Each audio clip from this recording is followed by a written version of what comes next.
గడిచిన 3-4 రోజుల నుంచి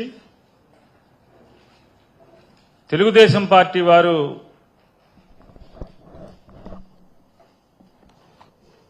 ఈ ఆంధ్ర రాష్ట్రంలో ఏదో జరగబోతోంది, పెద్ద వింత జరగబోతోంది, లేకపోతే భూమి బద్దలవబోతోంది, బ్రేకింగ్ న్యూస్ అని చెప్తూ, ఏంటయ్యా బ్రేకింగ్ న్యూస్ అంటే నిన్న మనం మాట్లాడుకున్నాం.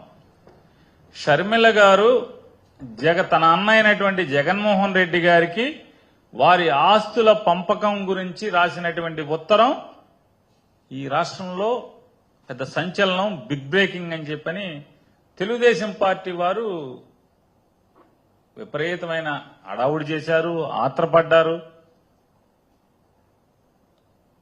రోడ్లెంబట డోర్లారు. ఏం చేస్తే అంటే ఈ ఆంధ్రప్రదేశ్ రాష్ట్రంలో భారత జాతీయ కాంగ్రెస్ పార్టీ విభాగానికి అధ్యక్షురాలైనటువంటి ఆ పార్టీ అధ్యక్షురాలు యొక్క వాళ్ళ అన్నగారికి వ్యక్తిగతంగా రాసిన ఉత్తరం ఎన్డీఏ ప్రభుత్వం, ఎన్డీఏ కూటమిలో ఉన్నటువంటి ఒక రాజకీయ పార్టీ, అధికార పార్టీ యొక్క అఫీషియల్ వెబ్సైట్ లో ఆవిడ ఉత్తరం ప్రపంచంలో ముందు అందరికంటే కూడా వాళ్ళ వెబ్సైట్ లో రావటం. అంటే చంద్రబాబు నాయుడు ఎంత వావి వరసలు లేని రాజకీయాలు, రాజకీయ అక్రమ బంధాలు పెట్టుకుంటాడో మనకి ఇంతకంటే సాక్ష్యం ఏం కావాలి? ఓ పక్క కూటమి అంటాడు, ఎన్డీఏలో భాగస్వామి అంటాడు, ఢిల్లీలో మంత్రులు అంటాడు, ఇక్కడ బీజేపీ వాళ్ళకి మంత్రి ఇస్తాడు, అక్కడ కాంగ్రెస్ పార్టీతో భద్ర విరోధి అంటాడు దేశంలో. ఇక్కడ కాంగ్రెస్ పార్టీ, తెలుగుదేశం పార్టీ చట్టాపట్టాలు వేసి తిరుగుతారు. అంటే ఏ స్థాయికి దిగజారి రాజకీయాలు చేస్తాడో చంద్రబాబు నాయుడు. అయితే రెండవ దీని కింద అంటే కొనసాగింపుగా షర్మిలమ్మ గారు ఓ బహిరంగ లేఖ రాశారు. ఆ బహిరంగ లేఖ కూడా ఈ వెబ్సైట్లో తెలుగుదేశం పార్టీ అధికారిక మాధ్యమాలు ఏదైతే ఉన్నాయో, ఆంధ్రజ్యోతి, టీవీ5, మరీ ప్రత్యేకించి టీవీ5,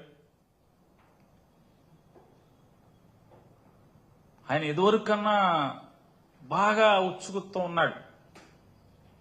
ఆ 5 ఛానల్ ఆయన ఎప్పుడు కొండెక్కేద్దామా ఆత్రం, కొండెక్కేయడానికి ఏమేం చేయాలి, ఈ కొండెక్కే పనిలో గబగబా ఇప్పుడు షర్మిల గారి ఉత్తరం కూడా బహిరంగ లేఖ కూడా వాళ్ళ దాంట్లోనే ముందు కనపడుద్ది మనకి. ఆ ఛానల్ ఏమో కూటమి ఛానల్, రాసిందేమో భారత జాతీయ కాంగ్రెస్ పార్టీ ఆంధ్రప్రదేశ్కి అధ్యక్షురాలు. ఈ వింత వింత పోకడలు, ఈ వింత సంఘటనలు, ఈ రాజకీయ వింత బంధాలని మనం ఆంధ్రప్రదేశ్ రాష్ట్రంలో చూస్తుంటాం.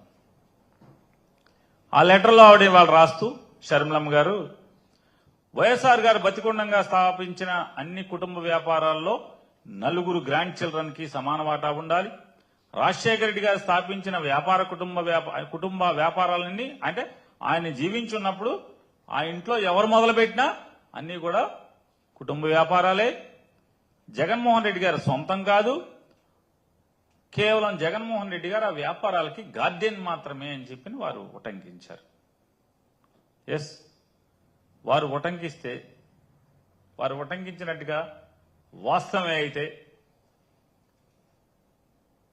అంత బలంగా రాజశేఖర రెడ్డి గారి కోరికే అయితే, కమిట్మెంట్ అంత ఖచ్చితంగా ఇచ్చి తీరాలి అనేదే అయితే, మరి కంపెనీ ఫ్లోట్ చేసింది రాజశేఖర రెడ్డి గారు జీవించున్నప్పుడే కదా.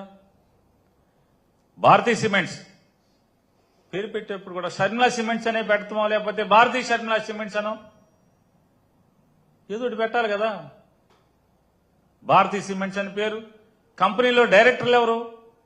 కొన్ని కొడుకు ఒక్కడే డైరెక్టర్ ఉండాలి కదా. కోడలు కూడా డైరెక్టర్ ఎందుకైంది? కోడల పేరు మీద వాటాలు ఎందుకు ఉన్నాయి? కొడుకు పేరు మీద వాటాలు ఎందుకు ఉన్నాయి? షర్మిలమ్మ గారి పేరు మీద కూడా ఉండాలి కదా, వాళ్ళ భార్యాభర్తల పేరు మీద, వాళ్ళు డైరెక్టర్లు. అంటే అంత ఎట్టి పరిస్థితుల్లో ఇచ్చి తీరాల్సిందే అనేది పెద్ద ఆయన కోరిక అయితే, బలమైన ఆశయం అయితే ఆ రోజు కంపెనీ ఫ్లోట్ చేసేప్పుడే ఉండాలి కదా.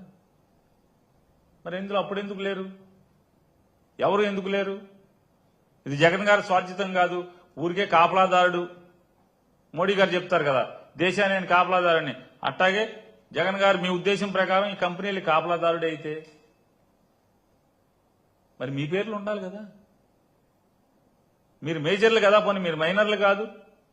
పోనీ మీరు ఇండియాలో ఉండలేదు, విదేశాల్లో ఉంటున్నారు, సంతకాలకు రావాలంటే ఇబ్బంది కాబట్టి పెట్టలేదు, అట్లాంటి ఏం కాదు కదా. అందరూ కలిసే ఉంటున్నారు కదా. మరి కంపెనీలో లేరు కదా. మరి ఉంటే ఆ రోజు రాజశేఖర రెడ్డి గారు జగన్ గారిని